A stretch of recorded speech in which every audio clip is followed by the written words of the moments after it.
Want to improve your filmmaking skills? Check out my school community. Details at the end of this video. Positive masculinity has been gaining popularity lately, and that has made me wonder if we have ever gotten movies with the same message. The Rocky movies have always been good examples of this. However, I heard there was this movie recently coming out. It's called Creed 3. As of recording of this video, the movie already came out. I think it was like a year ago.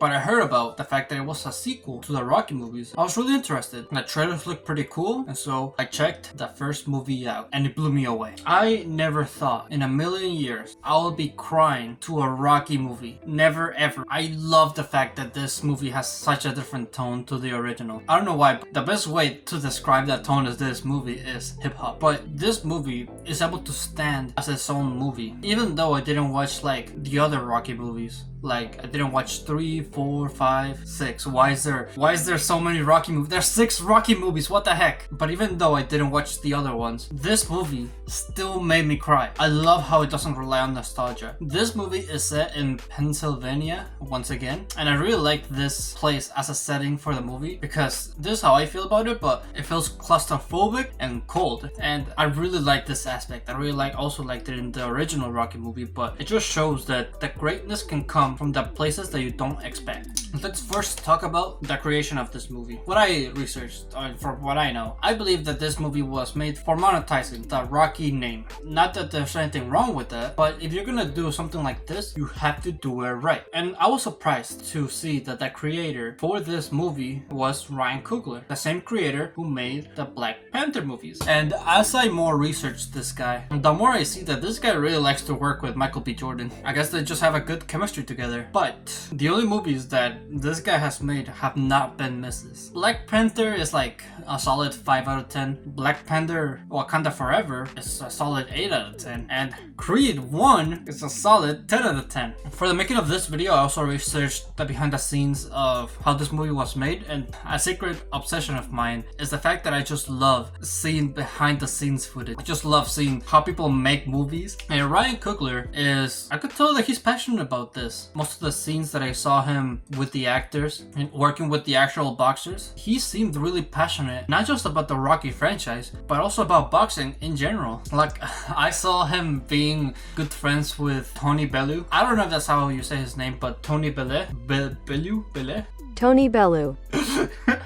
Anyway, I saw him being really good friends with them, and you can tell from the behind the scenes footage of the making of this movie that this movie was made out of passion. This movie was not just made to have a paycheck. I feel like most of the people there, even Sylvester Stallone, which to be honest, I would expect him to not really care about this movie. Even him, he put a lot of work to this movie. Like, you can tell that he was teaching the people around him how to act, how things should be, how the best way the movie should go, and putting a lot of effort into making this movie great. But not only did the actors teach the boxers how to act, the boxers taught the actors how to box. And it's super important to do this because in a movie, of course, you want every single aspect to be realistic as possible. So the more accurate you get to real boxing, the more realistic it is, and the more realistic it is, the more of an emotion you have on the watcher. This movie, however, nails the aspect of boxing. Not to like the full extent, like obviously it's not like a direct boxing match. The actors wouldn't go to that level to actually get punched in the face over and over. But it was filmed in such a way that it kind of did mimic an actual boxing fight, and the best example that I can think of would have to be the long takes. This movie just loves to use long takes. The scene that blew me away was the fact that they filmed a whole boxing match in one take. No cuts, no nothing. The whole fight in one take, and that's insane. You know how much work that would be? Yeah, like, you can't mess that shit up. If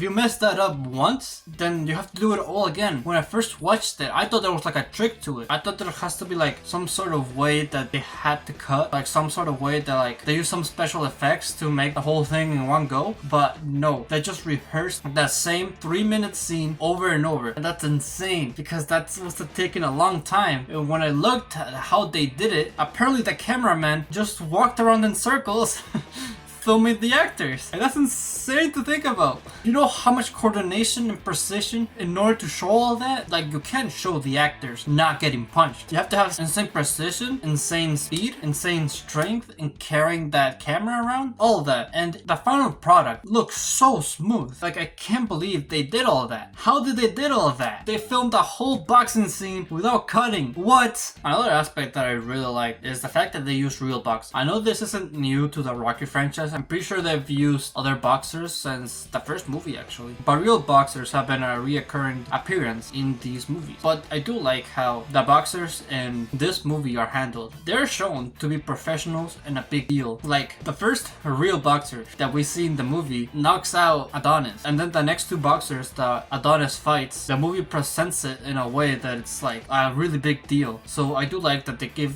respect to their name and they make them look good. But not only that, they give them a good amount of spotlight. The first boxer we see beats up Adonis. The second boxer we see isn't that long 3-minute take that I told you about. Then the third boxer is, well, the final guy that he boxes, the main villain, main antagonist. So they do give a lot of weight to actual fights and actual boxers, making the film more realistic. Alright, let's talk about the music now. I do like the new soundtrack. As I said, the tone of this movie is kind of like hip-hop. They do like to use hip-hop a lot, which is fitting of Adonis's character. But I also like the fact that they don't overuse the original soundtrack. I like the fact that just like the on-screen references, the original soundtrack is mostly used to create more of an emotion, to put it in special moments in order to bring more emotion out of the viewer. As I said, it's not necessary to watch the original movies in order to watch this one, but if you saw it, you would come in with much more emotion out of it. But this is just like my opinion though, but I don't think the soundtrack is too memorable. It's like a typical hip-hop type soundtrack. While listening to it, I didn't find anything that, like, you know, I said I was gonna listen to over and over, unlike the original soundtrack, but it's still decent. Let's talk about the characters. I like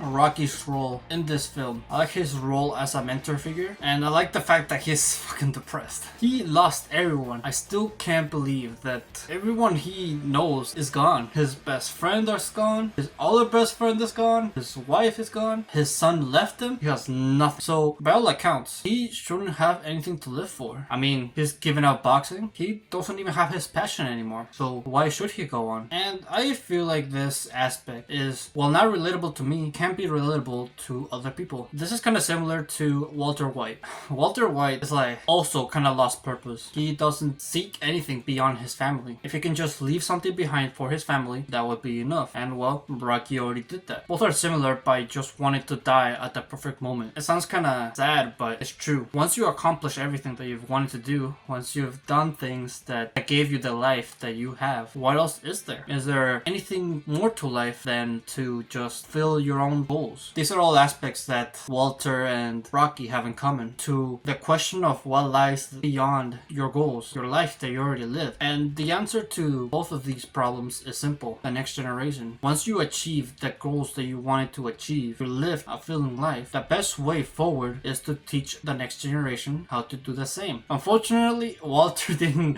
have Adonis, didn't have somebody to guide him the right way. He had Jesse instead. But none of that. We're not talking about Breaking Bad today. Adonis helps Rocky realize that there's more things to fight for. Even though he already lived fulfilling life and already achieved his goals, you can still find something that you love. You can still experience things about life that you haven't experienced before. But most importantly, teach the next generation. Because you already have this experience. You already have all the knowledge. It's just a matter of wanting to spread it. What gets in most people's ways are unsolved problems. I believe that the reason why Rocky is the way he is in this movie is because of the loss and loneliness from his family. So because of this, that has held him back from helping others, from helping the next generation. And he wants to go to the past. He wants to just let everything go in order to live with his family again. If I could take everything that was good and put it into a bowl or something and say, hey, here, I'd like to buy one more day with my wife, I'd do it.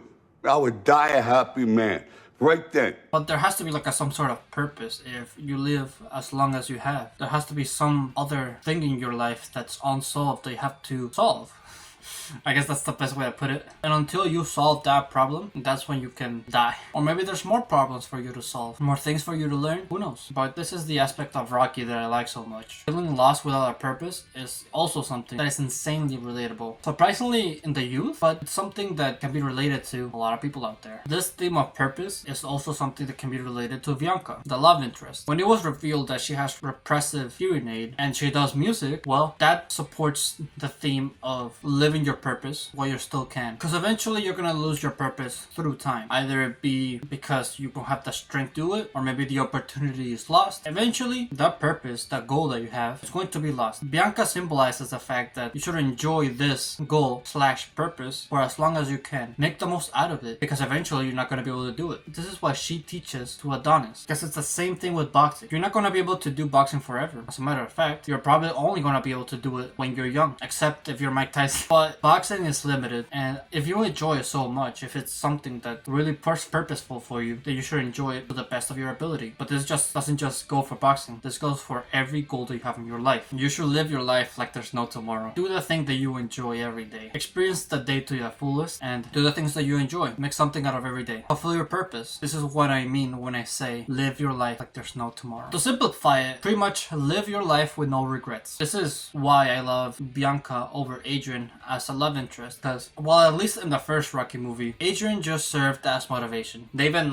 talk about it too in this movie. Motivate me. Okay, so I'm just motivation too? But that's all Adrian is to Rocky. I don't really know Adrian as a character. She doesn't really teach things besides love to Rocky. I mean, she does teach other things to Rocky in later movies, but not in the first one. And this is something that Bianca excels at over Adrian. However, one thing that I don't like about Bianca though is the fact that she gets angry at Adonis for hiding the fact that Apollo Creed was his father. And this was a little bit stupid because it was super easy to put the dots together, because when she finds out that Rocky is Adonis's uncle, she was like, oh, okay. But then when she finds out that Apollo Creed was Adonis's father, she was like, what the fuck? And it's like, the clues were simply there. Rocky was in front of your house. But besides that, she's not really as active in the movie. She's there to deliver a message. She's there to teach Adonis not to live without regrets and be a motivator, just like Adrian. Let's talk about the villain now, the antagonist, Ricky Conlan. Now, Ricky's role in this movie is really simple. Hurt Adonis's pride. This movie is all about pride in your heart. So what that villain needs to do is simply hurt Adonis's pride in order to be a good antagonist. Simple as that. However, it is hard to take seriously as an antagonist because we know deep down that all the things that he's saying is only to put on a show. And the more of a show he puts on, the more money he gets to take care of his children. So it's really hard to see him as an antagonist or as a villain, because we know that he's doing things out of good intentions. Like whenever he insults Adonis or something, or whenever he intimidates him, we know that he's just playing an act, and that makes him not as intimidating. But that's okay. I don't feel like the antagonist role should be that big anyway, because the whole movie is all about Adonis versus Adonis, not Adonis versus Ricky Conlan. If it was about that, Ricky Conlan would have opposing viewpoints to Adonis, but he's not. He's mostly just an obstacle in the way of Adonis. I can pretty much just quote the movie. It's you against you. He's only in your way. Alright, now let's talk about the main character.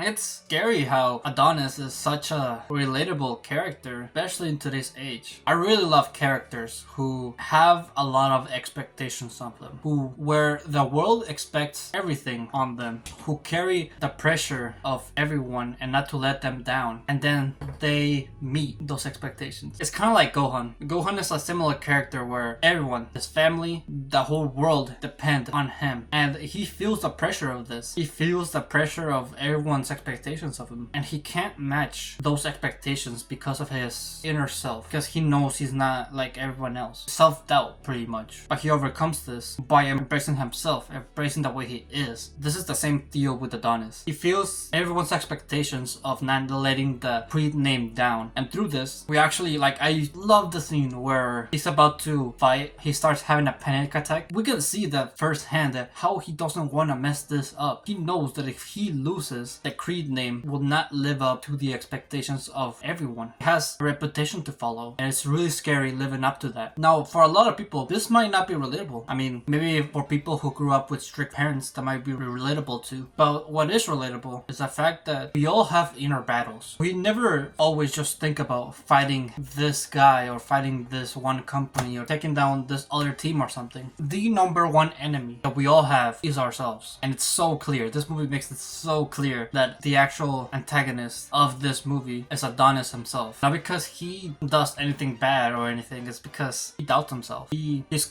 like, you can tell that he's constantly thinking about living the expectations that everybody's thinking about. And we can see how that takes a toll on him. It's like, sure, letting other people down is bad. Something that's worse is letting yourself down. And that's something that most people relate to. Everyone struggles through some sort of thing that they want to excel at. And something that holds people back is themselves, their fear. When I saw that Bree faced this fear of living up to other people's expectations, faced that, and he overcame that successful, even though he did lose the fight. The fact that he did it made him stronger. And that's something that it's really needed nowadays. Everybody's afraid of facing their fears, facing their true struggles. Everybody lives such a comfortable life. That's also something this movie tackles on. He literally, Adonis just quits because he wants to live a life he's passionate about. Pursuing your passions is what's not enough in this world. Most people just want to stay comfortable, be at the place that they're at, but no one has goals. And this is what needs to change. This is what makes Adonis such a good role model. What we need in today's age is to obsess over our goals. Even though we might fail at it, the fact that we tried is what makes us better. I massively obsess over my goal of filmmaking. It's actually kind of insane how even though I've been working towards it a lot and I've just non-stop been working and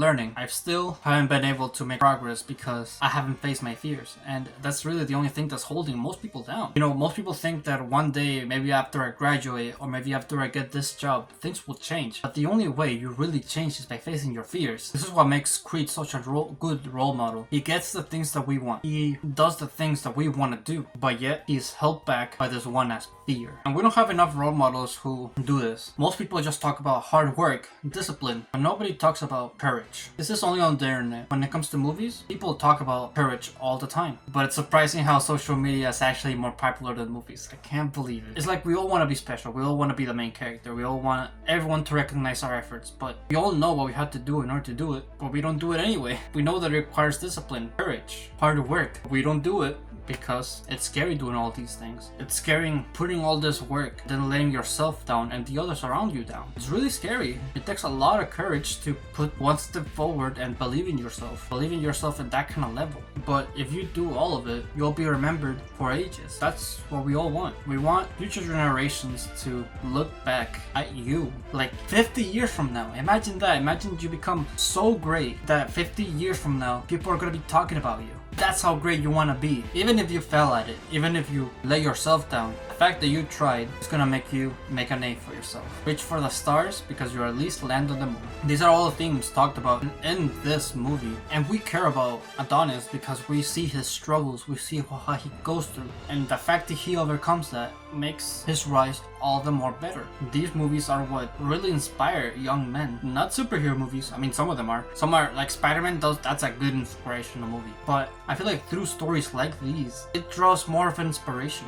We all can relate to making a risk, pursuing your goals, and coming out of it stronger to prove ourselves that we're not a mistake.